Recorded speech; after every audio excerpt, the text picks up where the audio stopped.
Hey people, what is up? Welcome back to our channel once again. It's me, your bearded bro, QuickSilver 15, back with another video, and today we'll be reviewing probably one of the latest comic book movie flops in a while.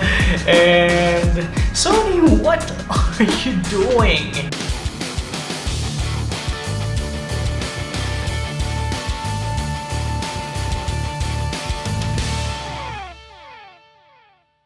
So of course, it's none other than Morbius, and I for one was actually quite excited for this film because, you know, Morbius is relatively unknown and he's kind of in the supernatural side of the Marvel spectrum.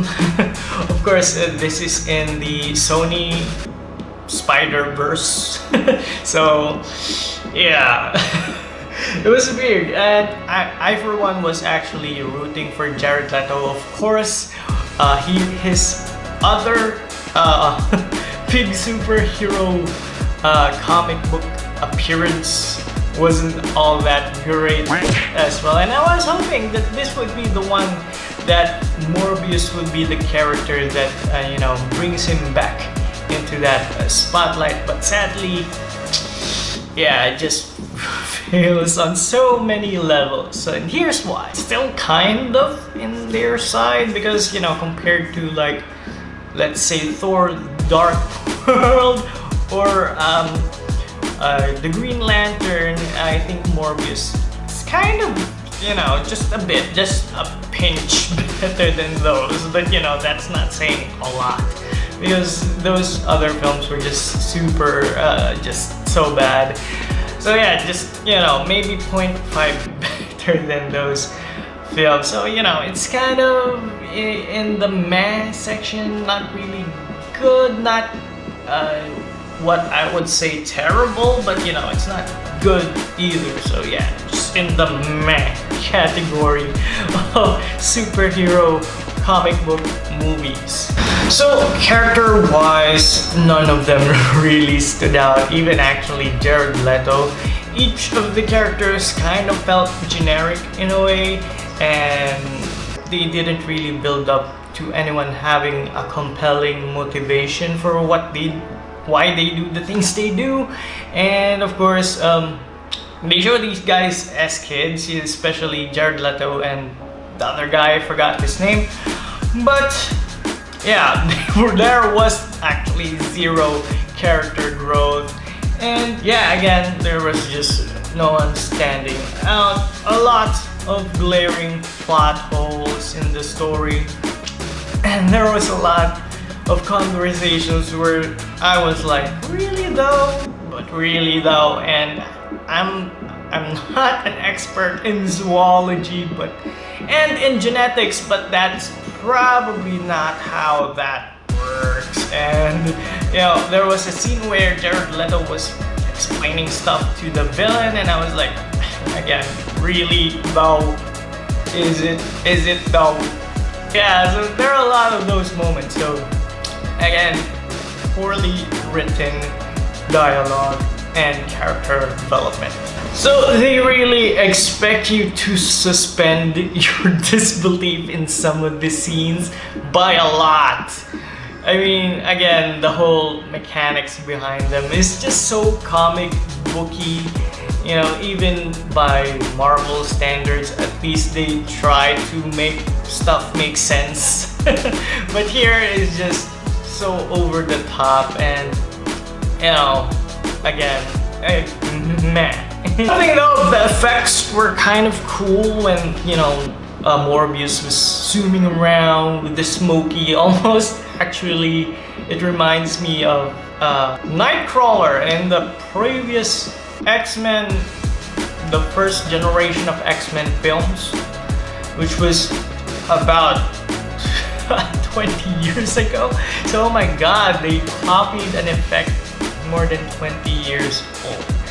But yeah, for the scenes where you can see him do the cool stuff, it was cool, but for the most part, It's a problem with a lot of these Sony films is even during the Spider-Man, the Amazing Spider-Man era, and in Venom 1 and 2, there were just super dark fight scenes where you really don't know what's going on.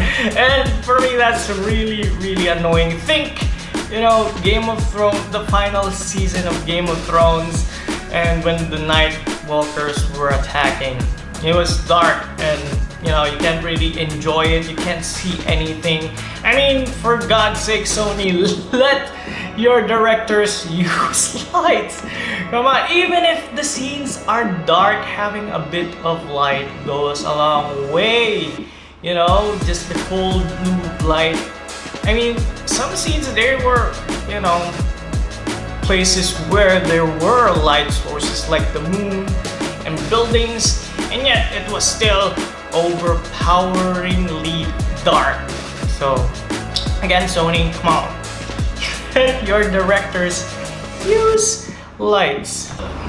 So it's really sad because I saw a lot of potential. So there are particular scenes where, whoa, that is kind of cool, or yeah, if they had continued probably the horror approach to Morbius, or maybe keeping some sort of mystery like a Jekyll and Hyde type thing, because they made this a particular reveal like midway into the film, and it would have been, I believe it would have been better if they had kept the secret a bit longer, maybe revealed it at the end.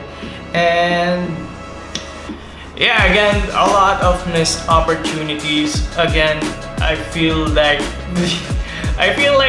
well, this probably isn't how it happened, but I felt like the corporate dudes or the producers messing with the general vision of the director. And again, I believe Morbius did have a lot of rewrites.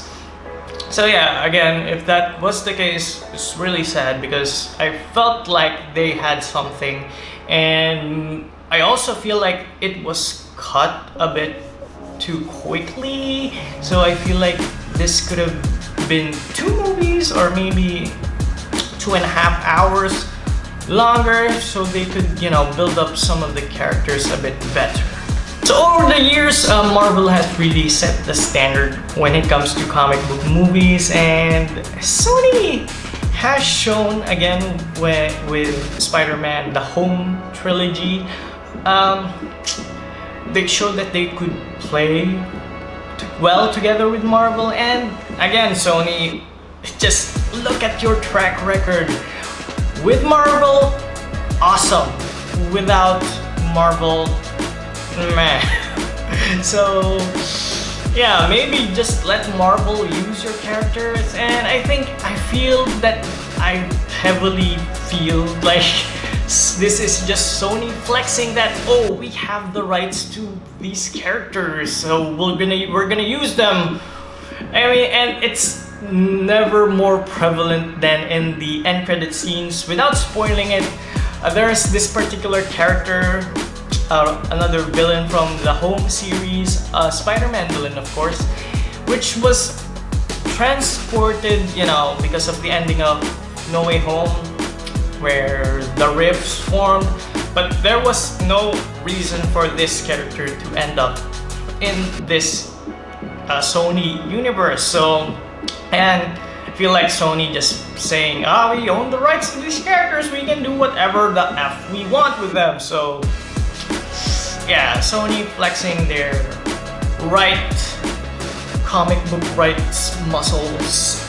And I think that would be their downfall. So I believe they should just stick with their animated Spider-Verse. That's really awesome. Of course, I'm still a big fan of Into the Spider-Verse, and of course the second iteration of that is coming, which I'm really excited for. But for the live action stuff, Sony, come on. Even Venom was, barely good.